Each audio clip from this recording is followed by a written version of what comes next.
Welcome students. आज हम journal का प्रैक्टिकल क्वेश्चन नंबर 22 कर रहे हैं। ये आपकी स्क्रीन पे ये यहाँ पे रहा क्वेश्चन, ठीक है। एंड बाकी का एंट्रीज ये रही हैं आपकी, ठीक है। तो ये आपके ट्रांजैक्शंस हैं। चलिए शुरू करते हैं। सो डेट वाइज तो नहीं है, नंबरिंग है यहाँ पे। तो पहला जो ट्रांजैक्शन है विच इज़ प्रोप्राइटर ने यहाँ पे विड्रॉ किया है for private use 10,000 from bank, ठीक है। प्राइवेट यूज़ किया है तो ड्राइंग्स ओपन करेंगे हम। Drawings account debit to bank account. Amount हो गया आपका 10,000 रुपये, ठीक है।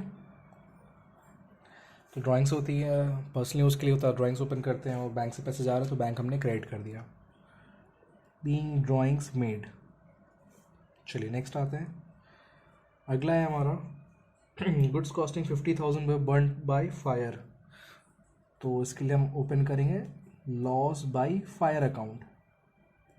ये भी आपका एक नॉमिनल अकाउंट है, लॉस है तो डेबिट एक्सपेंसेस लॉसेस होता है।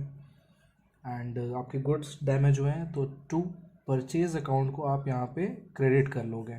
परचेज अकाउंट को हमने क्रेडिट कर लिया। Special transactions relating to goods title से वीडियो है, ठीक है, इसके ऊपर, इस टॉपिक के ऊपर, तो आप डिटेल में उसको वहाँ पे देख सकते हो, ठीक है। यहाँ पे कुछ इंश्योरेंस वगैरह का है नहीं, तो बस हमने बस यही लॉस के एंट्री पास कर दी सिंपली। चलिए आते हैं नेक्स्ट पे।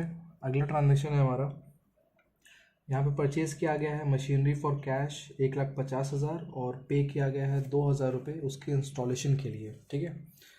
तो दैट मीन्स कि आप मशीनरी ख़रीद रहे हो, मशीनरी अकाउंट को हम यहाँ पे डेबिट करेंगे। मशीनरी ख़रीदते हैं, एसेट आ रहा है, डेबिट व्हाट कम्स इन, ठीक है।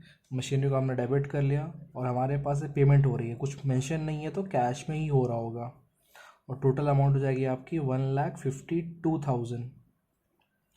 1,50,000 का मशीन है और 2,000 रुपये का इंस्टॉलेशन चार्ज, वो भी हम मशीनरी में ही इंक्लूड कर देते हैं, ठीक है। ये हो गया। नेक्स्ट आते हैं। अगला ट्रांजेक्शन है हमारा fourth number which is charge करना है यहाँ पे डेप्रिसिएशन बिल्डिंग के ऊपर जिसकी कॉस्ट है 2,00,000 रुपये। इसके ऊपर आपको डेप्रिसिएशन चार्ज करना है 5%। और फर्नीचर के ऊपर आपको चार्ज करना है 8% जिसकी कॉस्टिंग 5,000 रुपये है, ठीक है। तो डेप्रिसिएशन एक लॉस होता है, नॉमिनल अकाउंट है ये। डेबिट एक्सपेंसेस एंड लॉसेस होता है। डेप्रिसिएशन अकाउंट को हम यहाँ पे कर लेंगे डेबिट। किसके ऊपर लगा रहे हो आप? बिल्डिंग के ऊपर लगा रहे हो, तो टू बिल्डिंग, क्योंकि बिल्डिंग की वैल्यू कम होगी तो बिल्डिंग एसेट है, डेबिट बैलेंस होता है, बट यहाँ पे इसको हम क्रेडिट कर लेंगे जब इसके ऊपर आप डिप्रिसिएशन चार्ज करते हो। और नेक्स्ट यहीं पे हो जाएगा आपका टू फर्नीचर, फर्नीचर अकाउंट। अब अमाउंट कैसे आएगी? तो बिल्डिंग के ऊपर निकालो पहले आप, तो 2,00,000 का बिल्डिंग है, इसका आप निकालिए 5%। इसका 5% होता है 10,000 रुपये। तो बिल्डिंग के ऊपर डिप्रिसिएशन लग रहा है 10,000 रुपये की, ये हमने बिल्डिंग में लिख ली। बात करें फर्नीचर की, तो फर्नीचर था 5,000 रुपये का, इसके ऊपर डिप्रिसिएशन लग रहा है 8% का, तो 5 8 ज़ा 40, 400 रुपये, ठीक है। तो यहाँ पे अमाउंट फर्नीचर की हो जाएगी आपकी 400 रुपये। टोटल डिप्रिसिएशन लग गया आपका 10,400, ठीक है। आई होप कि आपको समझ में आ रहा है। डिप्रिसिएशन की अमाउंट हमें एंट्रीज में उतनी लिखनी होती है जितना उसकी अमाउंट बता रही है, ठीक है। तो हमने निकाल लिया एसेट के ऊपर 5% एंड 8%। नेक्स्ट करते हैं। अगला ट्रांजेक्शन है ई हमारा। प्रीपेड सैलरी दी हुई है आपको 2,000 रुपये की, तो prepaid salary is a asset, debit balance, prepaid salary account debit to salary account, ठीक है। 2,000 रुपये। अगर आपको इन सब टॉपिक्स में अगर कभी भी कोई दिक्कत आती है तो इसकी थियोरेटिकल वीडियोस आप जाके चेकआउट कर सकते हो, ठीक है। उसमें मैंने एक्सप्लेन किया कि ये एंट्री ऐसे क्यों बन रही है, क्या रीज़न है, ठीक है। चलिए ये भी हमारा हो गया है। लास्ट आते हैं, नंबर एफ ट्रांजेक्शन है हमारा। Kapil who owed us 20,000 became insolvent and nothing is received from his estate. Kapil हमारा, उसके पास डेट था 20,000 रुपये और वो इंसॉल्वेंट हो चुका है जिससे आपको कोई पैसा नहीं मिलेगा। तो ऐसे केस में हम ओपन करते हैं बैड डेट्स अकाउंट। लॉस हो गया, debit expenses and losses, nominal account, loss debit कर लिया हमने।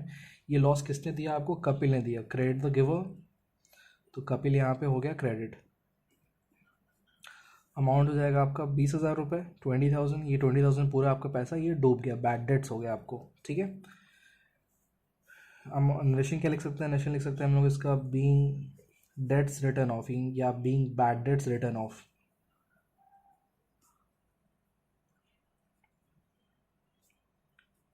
ठीक है, ये भी हो गया हमारा। इसके बाद आप यहाँ पे लास्ट में आप अपना ये टोटल कर लेंगे। अकॉर्डिंग टू द बुक ये अमाउंट आना चाहिए आपका 2,44,400, 2,44,400। तो आप ये टोटल एक बार ज़रूर चेक कर लीजिएगा। अगर ये मैच नहीं करता है तो आप कमेंट से बता सकते हो मुझे, ठीक है। तो आई होप कि आपको ये क्वेश्चन समझ में आया होगा।